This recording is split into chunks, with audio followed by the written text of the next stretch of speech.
कि देखिएगा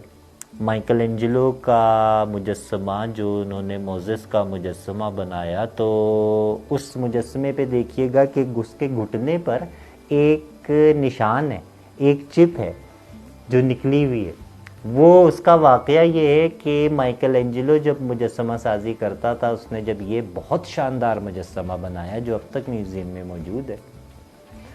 तो उसको देख के वो खुद मबहूत हो गया और एक अरसे तक उस मुजस्समे को देखता रहा, देखते देखते देखते देखते तैश में आके वही छेनी या वही औजार जिससे वो मुजस्समा बना रहा था, वो उसने अपने घुटने पे मारी कि तू बोलता क्यों नहीं, तुझे इतना मैंने इंसानियत के ज़िंदा होने के करीब तरीन बना दिया है, बस गोया ही रह गई है, तू बोलता क्यों नहीं।